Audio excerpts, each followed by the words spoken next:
I was halfway through replacing a busted fence post in my backyard when I heard the voice that haunted every neighborhood potluck. "Excuse me, William," I sighed and turned. There she was, Clorinda Zimmerman, HOA president, clipboard clutched like a judge's gavel, and that condescending tone that made you want to accidentally spill motor oil on her shoes. "It's not even 9 in the morning, Clorinda," I said, brushing sawdust off my jeans. "You stalking fences now? This is your third violation for unapproved structural changes," she snapped, eyeing my fence like it had personally offended her. "Your HOA privileges are suspended, and per Article 12, Section 4, you are subject to removal." "Removal?" I laughed. "For fixing my own property. You're in breach of bylaws. You've been warned. We've initiated eviction procedures. I own this house." She gave me a smug little nod and walked off, heels clacking down the sidewalk like a countdown to nonsense. I figured that was the end of it, Clorinda's usual empty threats. But 2 mornings later, I was yanking weeds in the front yard when a pair of unmarked black SUVs rolled up. Out stepped 4 guys in matching tactical vests, sunglasses, and earpieces. They looked like they were auditioning for a bad action movie. One of them barked, "Are you William Haskins?" "That's me." "Who are you?" "We're with Community Compliance Enforcement. You've been ordered off this property by the Homeowners Association. We're here to escort you out." I blinked. "You've got to be kidding." They didn't laugh. 2 of them started walking toward me, hands on their belts like they were ready to cuff me. "You know you're trespassing, right?" I asked, backing toward my porch. "This is private property." "You've got no authority here." "We've got orders," one said. "HOA directive. You're in violation. You've got 10 minutes to collect your belongings." I wasn't about to argue with guys who thought they were in a Tom Clancy novel, so I stepped inside and locked the door. Then I called the sheriff. While I waited, the rent-a-cops circled the house, knocking on windows, rattling the door handle, yelling about how they'd force compliance if necessary. I recorded every second of it on my phone. And then, thank God, I heard the crunch of gravel and saw the sheriff's cruiser pulling into my driveway. Sheriff Morales stepped out, hand resting on his holster.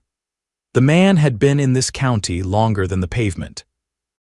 He took one look at the fake cops and said, "Who the hell are you?" One of them stepped forward, flashing some generic badge. "Private enforcement, acting under HOA authority." Morales squinted. "This ain't a mall, this is a private residence. You got court orders?" "No, sir." "We were authorized by the HOA board." Morales raised an eyebrow. "So no legal documents, no court order, and you're threatening a homeowner on his own land." "It's a civil matter," the guy insisted. "No," Morales said, pulling out his cuffs. "What you're doing is criminal trespass, impersonating law enforcement and making threats." And just like that, the sheriff arrested all 4 of them, right there on my lawn. Clorinda came screeching down the street in her Lexus just in time to see her rent-a-cops getting loaded into the cruiser. She stormed up, red-faced and fuming. "This is a misunderstanding. They were executing HOA policy." Morales didn't even look at her. "You so much as step on this property without a court order, you'll be next." Clorinda turned a shade of red I didn't know existed. I gave her a wave and said, "Maybe next time try a complaint form instead of a SWAT team." She stormed back to her car like she was walking on hot coals. But I knew this wasn't over. Not with Clorinda.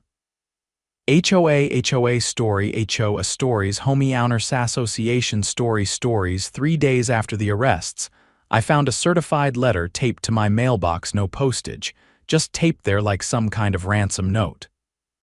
Inside was a single-page notice typed in bold, blocky letters. "The HOA board has voted unanimously to revoke your community membership status pending emergency review." No name. No signature. Not even a letterhead. I tossed it onto my kitchen table and called my lawyer, Maureen Klein. She'd retired from 30 years of property law and mostly helped vets like me deal with housing disputes. When I explained what happened, she didn't even pause. "They've crossed into illegal territory, William," she said. "I'll be filing an injunction by tomorrow morning." If they contact you again, document everything. By noon, I had 2 motion-activated cameras installed, one facing the street, one pointed at my porch. I wired them straight into a local hard drive. I wasn't giving Clorinda or her board any chance to claim miscommunication again. That night, I walked over to my neighbor's place. Gerald, retired Navy, built like a refrigerator and just as expressive. He'd lived on the block longer than anyone and knew every dirty trick the HOA had ever pulled. They tried this same garbage with the Hensleys 5 years ago, he said, nursing a black coffee on his porch. Tried to claim their garage was 2 inches over the setback line, filed complaints, fines, even threatened demolition. Hensleys couldn't take it, sold the house for a loss and left. I leaned against his railing. You ever see her push it this far before? Gerald exhaled through his nose. Not like this. Rent a cops, that's new, but Clorinda's been getting bolder ever since her nephew got on the board. Kid's fresh out of business school, thinks he's running a Fortune 500 company. The next morning, Maureen called again. They filed a lien against your property illegally. I'm requesting an emergency hearing. I'll meet you at the courthouse Thursday at 9 sharp. That afternoon, I received a hand-delivered envelope. This one had a logo, a gold eagle perched on a gavel. Inside was a glossy brochure titled Community Restoration Initiative. The HOA was launching a pilot program to reclaim properties falling short of neighborhood values. My address was listed as the inaugural example. I walked straight to the sheriff's office. Sheriff Morales met me in the back, flipping through the brochure. This is branding for a hostile takeover, he said.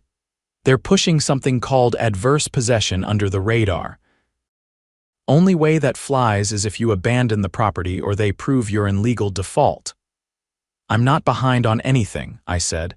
Mortgage is paid, taxes clean, they're fabricating a narrative, Morales nodded. Already spoke to the DA, he's requesting a full investigation. I've got deputies pulling HOA financials, board minutes, and past filings. If they're laundering power through shell rules, we'll find it. That night, I didn't sleep much. I paced. I checked the cameras. Around 2 in the morning, motion alerts pinged my phone, 3 figures creeping up my driveway.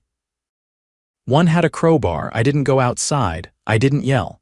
I just dialed Morales's direct line. 2 cruisers showed up in under 5 minutes. The would-be trespassers ran, but the deputies caught one, the youngest, maybe 20. He cracked the moment they put him in handcuffs. He said Clorinda promised him a board seat if he helped remove the problem, Morales told me later. They were trying to stage a break-in, make it look like you abandoned the place. 2 days later, the emergency court hearing was held in a packed courtroom. Clorinda sat at the HOA's table with her nephew, and a man who introduced himself as their compliance strategist. Maureen rolled her eyes so hard I thought she might dislocate something. When the judge entered, Maureen stood smooth as silk. Your Honor, we are seeking a full restraining order against the Oak Crest HOA and its representatives for coordinated harassment, illegal filing of property liens, and attempted unlawful eviction. Clorinda's strategist jumped up. These are baseless accusations. The HOA is within its rights to enforce community standards. The judge lifted a hand. I've reviewed the evidence. Sheriff Morales submitted a report detailing an attempted break-in linked to board members. Furthermore, the lien filed has no legal validity and was executed without judicial review. Clorinda stiffened. I'm placing a temporary injunction on all HOA enforcement actions against Mr. Haskins, the judge continued. Furthermore, I'm authorizing a forensic audit of HOA finances and board communications for the past 2 fiscal years. If the court finds evidence of conspiracy or misuse of funds, criminal charges will follow. Clorinda's nephew leaned over and whispered something. She didn't respond. Outside the courthouse, Maureen handed me a flash drive. Full copy of everything we have so far, but keep adding to it. The more we document, the stronger the case when this turns from civil to criminal. Later that afternoon, I walked my property line with tape and a surveyor just to shut down any future nonsense. The county registry confirmed everything was within code. That same evening, I noticed a few of my neighbors watching from their porches not judging. One of them, Mariana, a nurse who lived 2 doors down, waved me over. "I heard what they tried to do to you," she said. "Last month, they told me my driveway paint color violated aesthetic harmony. I repainted it twice before I realized they were just messing with me." "You still have the letters?" I asked. She nodded. "Every one of them. Would you be willing to speak to the DA if this goes further?" "Absolutely." By the end of the week, I had statements from 6 other homeowners.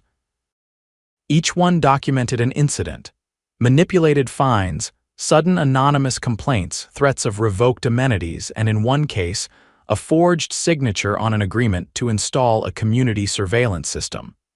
The district attorney's office called me the next day. "We're opening a formal investigation. If the HOA is using intimidation tactics to seize property or inflate dues for personal gain, that's racketeering." Clorinda must have felt the walls closing in. That weekend, she hosted a town unity meeting in the community center. I went. So did half the neighborhood. She stood at the front, flanked by her nephew and 3 board members. Her smile was brittle. "There have been misunderstandings," she began. "We want to reassure everyone that the HOA is committed to transparency and fairness." Gerald raised a hand. "So why'd you send people to break into William's house?" Clorinda's smile faltered. "That was an unsanctioned act by overzealous volunteers." Maureen, sitting quietly in the back, stood and held up a printed screenshot of a text. "This message shows Clorinda authorizing the break-in attempt." It was recovered from the arrested individual's phone. The room went very, very quiet. Mariana stood up. "You threatened to tow my car for being parked in my own driveway." Another voice from the back. "You fined me for planting tomatoes." Clorinda backed up a step. The DA's investigator entered from a side door and addressed the room.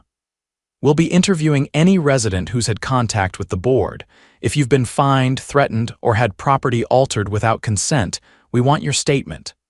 Clorinda tried to leave, but a deputy blocked the exit. Her nephew sank into his chair. It didn't take long after that. Subpoenas went out. Bank accounts were frozen. A special election was scheduled. Clorinda resigned 2 days before the vote, and me? I finally fixed the rest of my fence. No clipboard, no threats. Just the sound of hammer on wood, and the neighbors dropping by with lemonade and stories of their own. Turns out, all it took to bring down the HOA's little empire was a sheriff who did his job, a lawyer who knew the law better than they did, and a neighborhood tired of being pushed around. The week after Clorinda's resignation was like watching a dam crack. Nobody trusted the interim board, Clorinda's hand-picked leftovers, but the neighborhood was too used to keeping their heads down, until the audit findings came in. I was outside resealing my porch railing when Maureen pulled up in her rust-colored sedan and waved me over. She didn't get out. She just leaned across the passenger seat and held up a single page, her silver bracelet clinking against the car door. "Got the preliminary audit report," she said. "You're going to want to see this." I slid into the seat and scanned the page. My jaw tightened as I read. "They embezzled over $120,000. I asked, voice low. Maureen nodded. "They funneled dues into a dummy landscaping company registered under the treasurer's cousin. Claimed it was for beautification projects. Half the receipts were for non-existent work. The rest went straight into private accounts." I looked over at her. "How long has this been going on?" 6 years, at least. Started small extra charges for mulch, inflated contractor fees. Clorinda scaled it up after she became president. "You were just the first one to push back hard enough to shake loose the foundation." I sat back, stunned. "What happens now?" "The DA's office is filing fraud charges." "That includes wire fraud, misappropriation of HOA funds, and conspiracy to defraud homeowners. They'll issue warrants soon." That night, I didn't just lock my doors, I double-checked every corner of my property. If they'd been bold enough to send people to threaten me before, getting cornered might make them desperate. 2 nights later, Mariana's security camera picked up movement near her backyard gate. Someone had tried to cut power to her floodlights. She brought me the footage and we watched it frame by frame. The man wore all black, but the camera caught his face as he glanced up at the motion sensor. It was the former board treasurer. I sent the footage straight to Morales. By morning, a warrant was out. Deputies picked him up at a rental storage unit on the edge of town. Inside, they found HOA documents, cash-stuffed envelopes, and a burner phone with dozens of messages between him, Clorinda, and her nephew. Some of them described contingency plans and how to handle non-compliant residents. The DA held a press conference that afternoon. I watched from the edge of the crowd, arms folded. This investigation has revealed a pattern of racketeering and organized financial abuse committed by individuals entrusted with managing community resources, the DA announced. We have issued criminal indictments for fraud, conspiracy, and attempted coercion. Clorinda was arrested at a private golf club 3 counties over. Her nephew fled the state but was picked up 2 days later in Colorado, trying to cross into a new identity with expired plates and a glove box full of shredded documents. The whole thing made the local news, then the regional, then a syndicated segment on suburban corruption.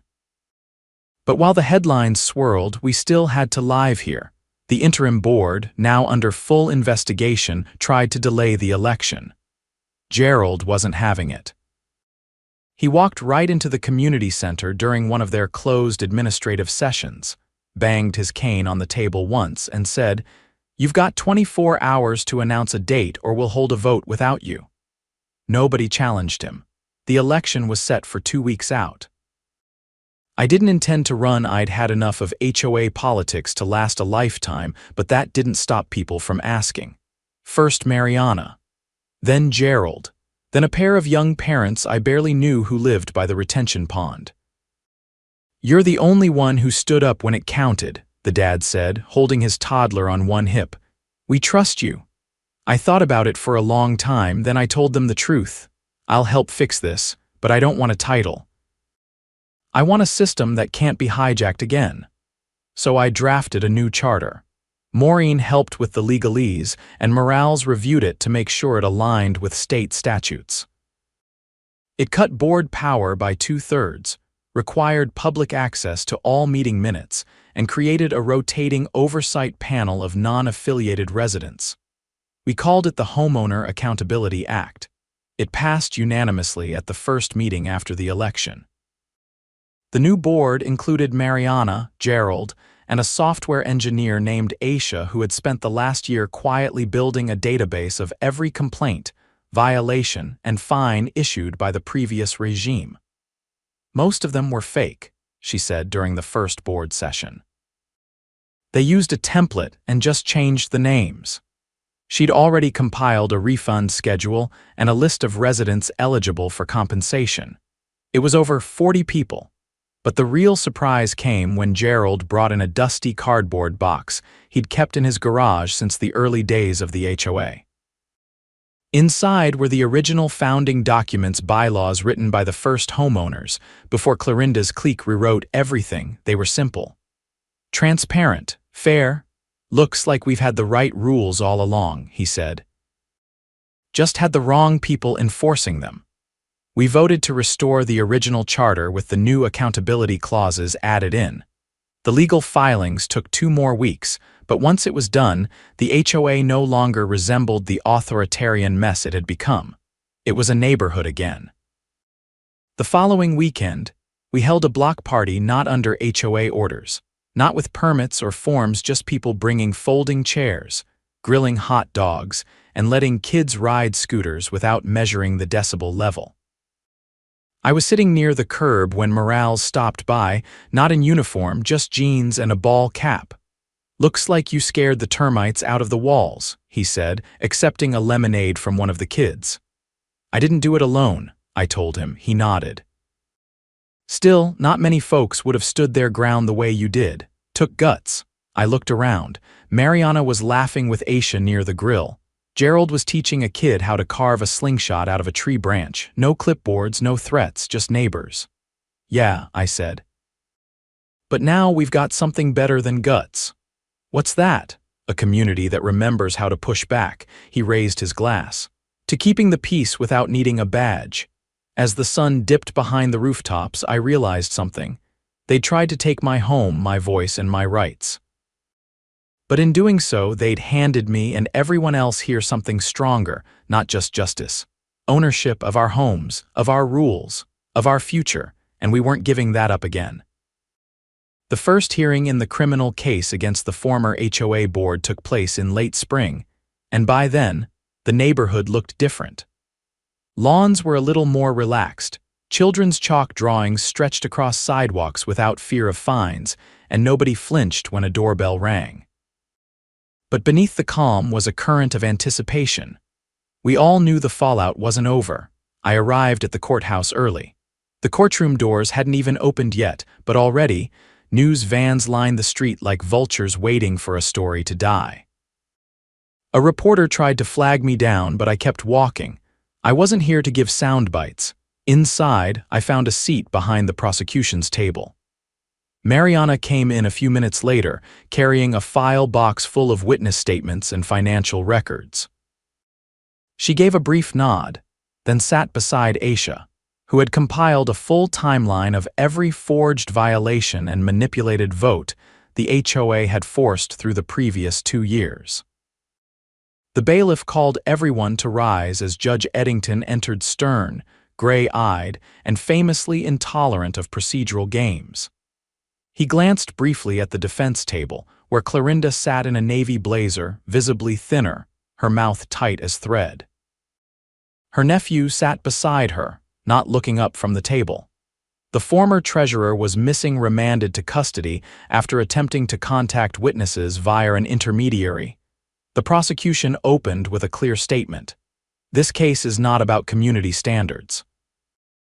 It is about abuse of power, financial fraud, and deliberate attempts to destabilize homeownership through coercion. Clorinda's defense attorney, a polished man with an overworked tie knot, objected to the tone. Judge Eddington dismissed it without looking up from his notes. Then the evidence began. They brought up the financials, first Aisha's compiled spreadsheet, verified by 2 independent auditors and the DA's forensic accountant. Every dollar unaccounted for was cross-referenced with contractor invoices that had never existed. The dummy landscaping company. Registered to the treasurer's sister-in-law who had no business license and had never owned a lawnmower. Then came the tampered vote tallies. Mariana took the stand and described how identical handwriting appeared on 30 separate proxy ballots during the last board election. She compared them against a handwriting sample from Clorinda's nephew. The match was near perfect. "You're saying they manipulated their own election?" the defense asked. "I'm saying they fabricated a democratic process to legitimize their control," Mariana replied. "They didn't win. They stole." The room was dead silent. Next was Gerald, who brought out a spiral notebook from his workshop, his own records of community meetings, complete with voice memos and time-stamped annotations. He played a clip of a board session where Clorinda could be heard instructing committee heads to pressure the holdouts by increasing their violation notices. The judge paused the audio. "To clarify," he said slowly, "this is a recorded admission of targeting residents for resistance." "Yes, Your Honor," Gerald said. "She said it 3 times. I got all 3. When Clorinda took the stand, she looked toward the jury but never directly at the crowd. Her voice was tight, rehearsed. "We were protecting property values, that's all. The community needed order." The prosecutor didn't blink. "Is that why you authorized unauthorized individuals to enter a resident's home in the middle of the night without notice or legal grounds?" "I never gave that order. We have a signed memo recovered from your email, dated 3 days before the incident. It uses the phrase 'remove him before he gets traction.' Can you explain that?" she faltered. "That was figurative. I meant remove the problem, not the person. The prosecutor held up Mariana's security footage. This man was caught disabling a neighbor's security system. He testified he acted under your promise of board control. Are you saying he misunderstood your figurative language? Clorinda's mouth opened, then closed again. She looked toward her nephew, who refused to meet her gaze. The trial lasted 4 more days. When it finally ended, the jury deliberated for 6 hours. They returned with 41 guilty verdicts across the 3 defendants: fraud, conspiracy, unlawful entry, misuse of community funds, and attempted coercion. Judge Eddington sentenced Clorinda and her nephew to 5 years apiece, plus restitution. The treasurer received 7, with an added charge for witness tampering. The judge also ordered the dissolution of all shell companies tied to the HOA, and an independent trustee was appointed to oversee the return of misused funds to homeowners. The restitution checks began arriving 6 weeks later. Mine came with a handwritten apology from the court trustee, not for the money, but for the system failing to catch it sooner. But the biggest change wasn't the money. It was what happened after. The new board, now fully elected with open ballots, voted unanimously to eliminate bulk enforcement authority. All rule changes required 2/3 homeowner approval. All financial decisions were publicly disclosed. The HOA was still there, but it no longer ruled like a shadow government. One morning I found a small envelope in my mailbox. Inside was a photo. It showed my house, my fence, my porch, everything taken right after the court ruling. On the back, someone had written in careful print, "This is what winning looks like." There was no name, just the image. That weekend, instead of a formal meeting, the board hosted a transparency potluck at the community park. No speeches, no motions, just neighbors bringing food and stories and watching their kids climb the old jungle gym. I brought a tray of ribs and set it down next to Mariana's chili. Gerald was already there, teaching a couple of teenagers how to sharpen garden tools the right way. Aisha stood nearby, talking with a group of young families about creating a digital portal to report issues without involving the board unless necessary. "We don't need to be the enforcers," she said. "We need to be the support system." I walked over and nodded. "Exactly how it should have been from the start." She turned. "You planning to disappear now, or are we going to see you at the next review session?" I thought for a second. "I'll be there, quietly in the back." "But I'll be watching." "Good," she said. "We need that." The music played late into the evening. Someone had brought a speaker, and the kids danced in a haphazard line across the grass. No one complained. No one measured the decibels.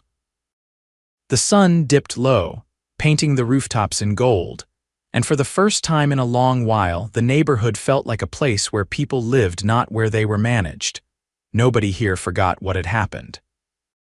But they'd learned something more important. The power to reclaim what had been taken wasn't locked in courtrooms or charters. It was in each of us, standing up when it counted. Together.